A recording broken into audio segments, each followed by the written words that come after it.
Montana Territory, 1883.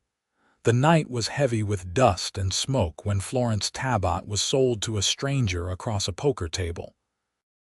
The saloon in Bitter Creek was loud with shouting men and clinking glasses, but Florence stood still, heart pounding beneath her threadbare green dress as her father's drunken voice slurred her name into the wager. "The girl'll clear my debt. She's strong. 18 this spring." The man across the table barely looked at her. He was older, maybe 40, with a scar on his jaw and an iron ring on his finger that caught the lamplight. "Done," he said, and that was it. Florence did not cry. Her hands trembled, but she did not cry. She had known her father's gambling got worse after her mother died last winter, but she never thought he'd wager her like a sack of potatoes. She'd been scrubbing floors at the boarding house, sewing buttons for pennies, trying to keep them afloat. None of it mattered now. The man's name was Willard Kane. He reached for her wrist like she was a piece of property. "Come on, girl." "I ain't going with you," she whispered, voice shaking. But he gripped harder. That was when the cowboy stood up from the far end of the room. He was tall, lean, with broad shoulders under a dusty brown duster. His hat shadowed his face, but his voice was clear and strong. "She's not yours." Willard Kane turned. "You mind your own business, cowboy. I want her fair." "You do not own people," the man said. He stepped forward. "You owe him nothing," he said to Florence, eyes steady on hers. "You're free." Willard's hand went to his holster, so did the cowboy's. It happened fast. 2 shots, one into the ceiling, one into the floor. No blood, no bodies, just smoke and silence. Willard backed down, muttering, and stormed out with a snarl. The whole saloon stared. The cowboy holstered his gun and looked at Florence. "Are you all right?" She nodded, though her knees were weak. "I think so." "I'm Preston Poe," he said. "You do not owe me anything." Flo backed away a step. "Why would you help me?" Preston looked at her like he could see right through to her bruised heart. "Because no one should be sold, not for anything." She blinked at him, unsure if she could believe him. He took off his hat. His hair was dark and damp with sweat. "You got anyone else?" She shook her head. "My mother's gone, my father is. You saw what he is." Preston's jaw tightened. "You need a place to go. I had a job at the boarding house, but—" She looked down at her hands. "They will not take me back now." Preston looked around the saloon, then back at her. "I have a cabin. It is not much, but it is safe." She hesitated. "I will sleep in the barn," he added gently. "You can lock the door. You will be safe. That is all I am offering." She met his eyes again. There was no heat in them, no hunger, just quiet strength. "All right," she said. They left together, the saloon's hush following them out into the cool night. Preston's cabin sat a few miles outside of Bitter Creek, tucked into the cottonwoods by a slow-moving creek. It was small and plain, with a single oil lamp and a narrow bed with a wool blanket. He gave her the inside, brought her water and a plate of cold beans, and shut the door behind him with a quiet, "Good night." Florence bolted it. She barely slept. Her heart kept jumping, unsure if she had just escaped one prison for another. But morning came, and he was still outside. She opened the door to find him splitting logs with his shirt sleeves rolled up. "You stayed," she said. Preston set the axe down. "Of course." She stepped out into the sunlight, her dress wrinkled, hair loose around her shoulders. "You meant it, about me being free." "I do not say things I do not mean," she nodded, slow. He studied her a second, then asked, "You hungry?" She was. He made coffee and fried salt pork in a pan over the fire, and they ate in silence. Birds chirped nearby. The world felt steady again. Days passed. Florence helped with the chickens, mended torn shirts, swept the porch. Preston never asked anything of her. He was quiet, polite, always made sure there was space between them. But then came the storm. The sky rolled black around noon, and by mid-afternoon the rain slammed down. Florence rushed outside to pull in the wash, slipping in the mud. She cried out as her foot twisted beneath her. Preston was there in a second, lifting her up like she weighed nothing.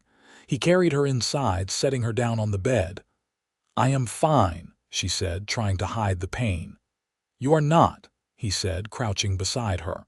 He removed her boot carefully, checked the swelling. "You need to stay off this for a few days." She watched his hands, strong, calloused, careful. "Why are you so kind?" He looked at her, serious. "Because someone should be." Her throat tightened. She blinked fast. He stood. "I will be on the porch if you need anything." She watched him go, her chest aching in a new way. By the time her ankle healed, something had shifted. Florence caught herself smiling when she saw Preston coming in from the fields. He started bringing her wildflowers without a word. She cooked him dinner and he cleaned up after without asking. One evening, as they shelled peas on the porch, she said quietly, "You saved me." Preston's eyes met hers. "You would have saved yourself. I just got there first." She smiled, but her eyes filled. "I thought no one would ever care what happened to me." "I care," he said. The words came quiet but firm. She reached out and put her hand on his. He did not pull away. They sat like that until the sun dipped low behind the trees, warm and close, hearts steadying together. And for the first time in her life, Florence believed she belonged somewhere. The autumn wind came down from the mountains in sudden bursts, rattling the shutters and stirring the cottonwood leaves into gold-colored drifts by the creek. Florence had started wearing her hair in a loose braid, and her ankle had mended clean, though she still favored it stepping over uneven ground. She moved through Preston's cabin now with quiet purpose, folding linens, boiling water for washing, humming under her breath when she thought he couldn't hear. One morning, she found him oiling the hinges on the barn doors, his sleeves dark with grease. "Will you teach me?" she asked, eyes on the small tin of lard and the cloth in his hand. He raised an eyebrow. "You want to oil hinges?" "I want to know how to keep a place standing," she said. "I don't want to depend on anyone to do things I can learn myself." He handed her the cloth without a word. She worked beside him until her fingers were black and her back ached. She didn't stop once. That evening, over cornbread and onions, she asked, "What made you settle here?" Preston leaned back, chewing slow. "I rode a long way before I found ground that felt like it wouldn't fall out from under me." "Where were you before?" "South of Laramie. Then Kansas for a spell. Did trail work. Fenced some land for a widow near Cedar Vale." She looked up. "Were you sweet on her?" He smiled faintly, but it didn't reach far. "She had a husband buried behind her house. I just mended her roof." Florence traced the rim of her tin cup. "You always help women you don't expect nothing from." "I don't expect anything from anyone," he said. "But I don't like seeing people cornered." She nodded, quiet.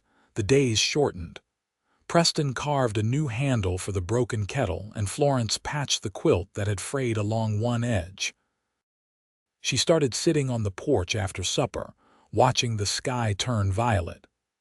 Sometimes Preston joined her. Sometimes he stayed in the barn, his lantern glowing behind the wood slats. One night, she stepped outside and found him sitting cross-legged beside the fire pit, sharpening a blade by moonlight. "You ever miss being out there?" she asked, lowering herself onto the log beside him. "I miss the horses more than the riding," he said. "And I miss the feeling that everything was still ahead of me." She studied his face in profile. The scar at his jaw caught the light. "What happened?" she asked softly. He touched it once, then let his hand fall.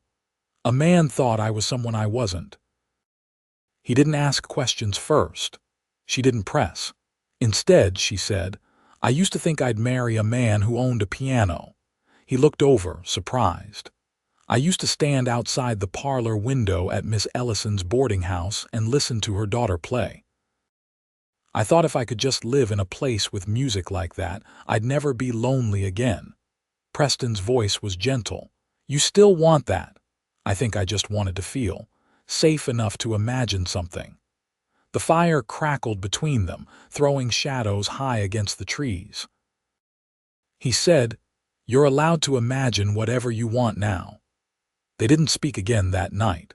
But when she stood to go inside, he rose with her and walked her to the door, his hand hovering at the small of her back without ever touching. She paused at the threshold. "Preston?" "Yeah, I don't feel cornered anymore." He met her eyes. "Good." She closed the door slowly behind her, her heart full in a way it had never been. The next morning she found a small wood box on the table. Inside was a tuning fork, worn and smooth, and 4 ivory keys from a dismantled organ. She pressed her fingers to her mouth. Outside, she heard him splitting kindling. She stepped into the yard, holding the box close. "You give this to every girl you rescue?" "No," he said, not looking up. "Only the ones who remind me what quiet strength looks like." Her throat tightened. "Preston, I don't want to push you," he said, axe frozen mid-swing, "but I need you to know something." She waited, breath held. "I didn't just bring you here to keep you safe," he said. "I brought you here because something in me settled when you stepped through that door." The wind stirred the trees. The creek murmured softly nearby. Florence walked to him, slow and sure. She took the axe from his hands and set it down. Then she laid her palm against his chest, over the beating heart she'd come to trust. "I settled too," she said, and when he kissed her, it wasn't sudden. It was quiet, like the way the sun rises, slow, sure, and full of promise. The first frost came during the night, leaving a film of silver across the porch rails and turning the creek's edge to glass. When Florence stepped out in the early light, wrapped in Preston's old coat, she stood still a moment just to watch the breath rise from her mouth. Inside, the fire was already going and he was bent over a tin pot, stirring cornmeal into a soft boil. She leaned against the doorframe. "You always up before the sun?" she asked. "Old habit," he said without looking over. "Too many mornings on horseback." "You stop waiting for sunlight." She stepped barefoot across the worn plank floor. "You ever think about going back out there?" He turned slightly. "Would you come with me if I did?" She hesitated, then nodded. "I think I would." The wind outside rattled a shutter loose. He set the pot aside and reached for the hammer. "You ever fix a window latch?" he asked. "I've watched enough to know what not to do." He smiled, the kind that creased the edges of his eyes. "That's more than most." They worked together through the morning, pulling down the summer shutters and securing the cabin for what would be a long and likely bitter winter. Florence's hands chapped red from the cold, but she didn't complain. She watched how Preston measured each board before cutting, how he tested the grip of each nail with a tap before driving it home. Late in the day, she stood on the ladder, holding a strip of canvas against the upper window. Preston steadied the base with one hand. "You keep looking up like I'm about to fall," she said. "I've seen too many people fall because no one thought to keep watch," he said. She looked down at him. "You always carry that weight." He met her eyes and didn't answer. That night, as she sat by the hearth darning a torn wool sock, he pulled an old cedar box from under the bed. He set it down in front of her. "I ain't opened this in years," he said. She looked from the box to his face. "What's in it?" He lifted the lid. Inside were a few yellowed letters tied in twine, a silver locket, and a folded map with worn creases. "My mother's," he said, touching the locket. "She died when I was 15. My pa left not long after. I carried this box through 5 states. Never had a place to set it down." Florence reached forward slowly. "May I?" He nodded. She opened the locket.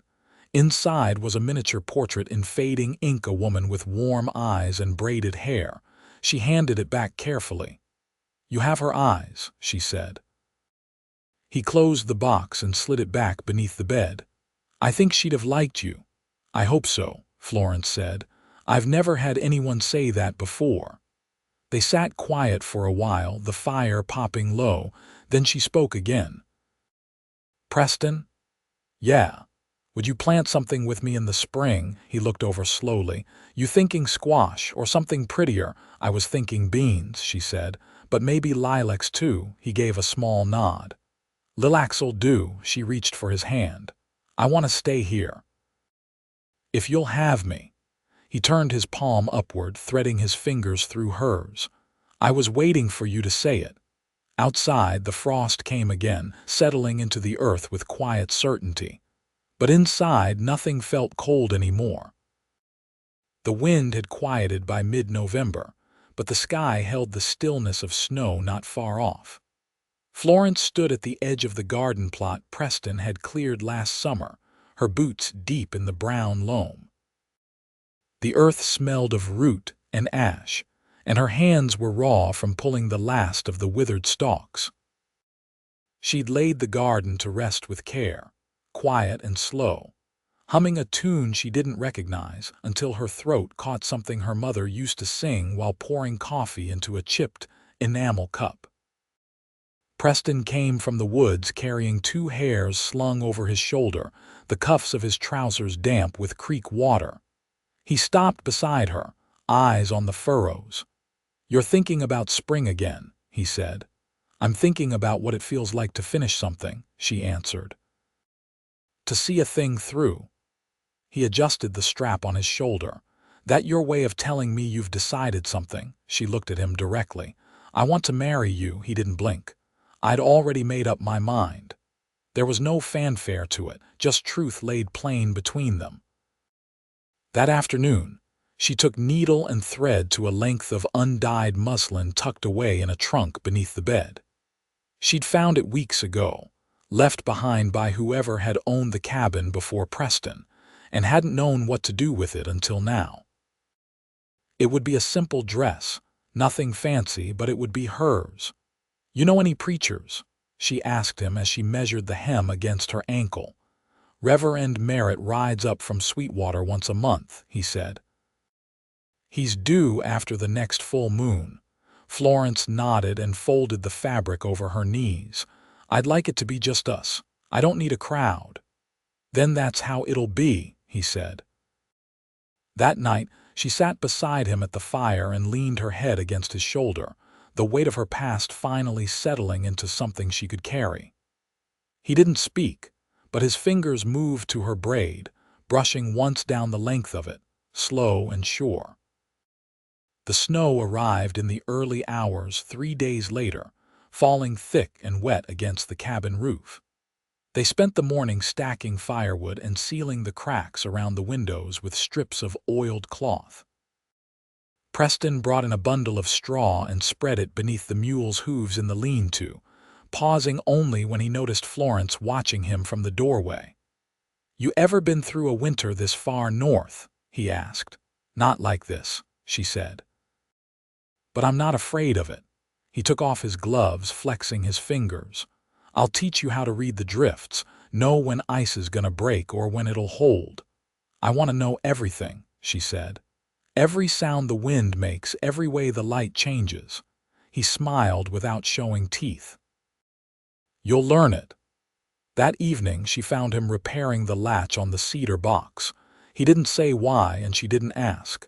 She simply handed him the tin of nails and sat beside him, knees brushing. Their wedding came on a pale December morning, with snow piled high along the creek banks and a sky the color of pewter. Reverend Merritt arrived wrapped in a woolen scarf, his mare lathered and steaming at the flanks. He didn't protest the quiet ceremony or the absence of guests. He just opened his book and asked the questions that mattered. When he said, "Do you take this man?" Florence looked straight at Preston. "I do," she said, voice steady. And when it was done, when the vows were spoken and the reverend gone again down the snowy trail, Florence stood beside her husband in the doorway of the cabin and felt not just safe but known. Inside, the fire crackled low, and the stew she'd set earlier filled the room with the scent of bay leaf and onion. Preston took her hand, rough and warm, and brought it to his chest. "We're not just surviving anymore," he said. "No," she said. "We're building something." That night, with snow pressing soft against the windows and their breaths shared under the same quilt, Florence Tabbot, now Florence Poe, fell asleep to the sound of her husband's heartbeat, slow and steady, a promise beneath her ear. The snow deepened as winter leaned in with its full weight. By late January, the world outside the cabin had narrowed to a hush of white hills and crooked trees heavy with ice.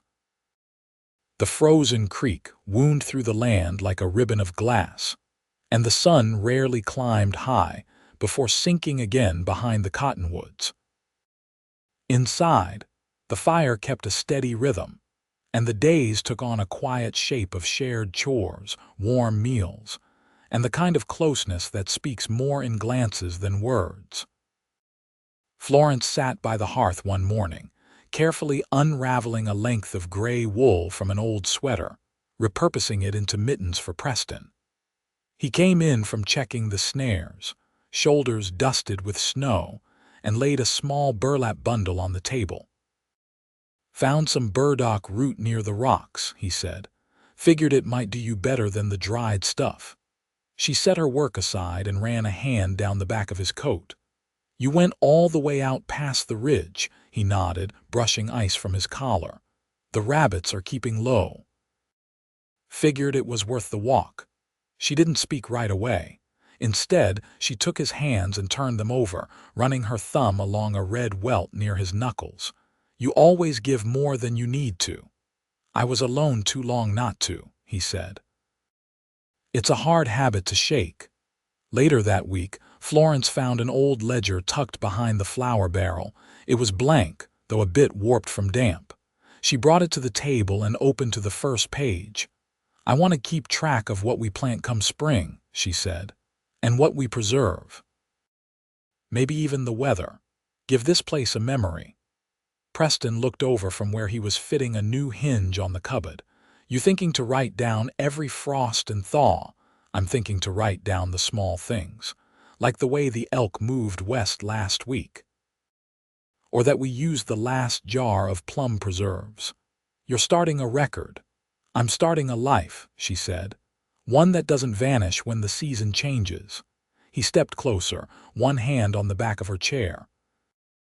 "You've got a way of making things matter just by noticing them."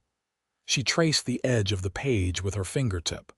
"I used to think nothing I did would last, that whatever I touched would slip from me before I could hold it. You've held this," he said. "You've held me." In February, the mule gave birth to a still foal. Preston found Florence kneeling beside it in the straw, her hand resting on its small shoulder. She didn't cry, but her face was pale and her breath came slow. "The ground's too frozen to bury it proper," he said gently. "Then we wrap it and carry it to the bluff," she said. "Let the land take it another way." He did as she asked. Afterward, she stood beside him at the edge of the bluff, the wind sharp against their coats. "I never thought I'd mourn something that hadn't breathed," she said. "You gave it a place to belong," he said. "That's more than most ever get." By early March, the snow began to soften around the base of the trees, and the creek hummed faintly beneath the ice. Florence started rising earlier, lighting the stove before the first light, and sewing strips of leftover muslin into seed pouches. One evening, as she sorted dried beans into small piles on the table, Preston brought in a bundle wrapped in oilcloth. He set it before her and unrolled it slowly. Inside were 3 hand tools, an iron trowel, a narrow rake, and a small spade, each cleaned and sharpened. "These were my mother's," he said. "I found them buried in the back shed last fall." Florence ran her fingers along the worn wooden handles. "You kept them all this time?" "I didn't know what they were for until you came." The thaw came early. By the second week of April, crocuses pushed through the frost-laced ground behind the barn, and the scent of wet earth filled the air. Florence planted the first row in silence, her skirt hitched above her ankles, knees sunk deep into the soil. Preston worked beside her, sleeves rolled to the elbow, his hands steady as he laid the seeds in place. That night they stood by the fence and looked out over the small, neat rows. "It's not big," she said. "It doesn't need to be," he replied. "It's ours." By June, the garden grew thick with green. The beans climbed the trellis Florence had built from willow branches, and the lilac bush she'd planted behind the porch bloomed with soft violet clusters. The days stretched long and warm, and the nights carried the hum of crickets and the scent of sage. On the morning of their first anniversary, Preston brought her a slip of paper he'd torn from the back of the ledger. He placed it in her hand without a word. She unfolded it. It read, "You were never just a rescue, you were the reason I stayed." She looked up, eyes full. "I've never known anything that felt this sure," she said. He stepped forward, brushing a strand of hair from her cheek. "You built something out of ashes," he said. "You made it home." They spent that evening beneath the cottonwoods, lantern light flickering between them. He played a tune on the harmonica she'd found in the shed, slow and low, while she leaned her head against his arm. The garden swayed in the breeze, the beans heavy with promise. They stayed in Bitter Creek, through the seasons that followed. Preston built her a writing table from pine, and Florence filled the ledger with pages, harvest counts, wildflower sightings, the names of birds that nested near the eaves. They kept the door open in summer and the fire warm in winter. And every year, when the lilacs bloomed, they planted something new side by side. They never spoke much about the past, not because they feared it, but because they had lived their way out of it. And when Florence looked at Preston in the quiet dusk, his hand resting over hers, she knew with the certainty of soil and sun that she would never be lost again.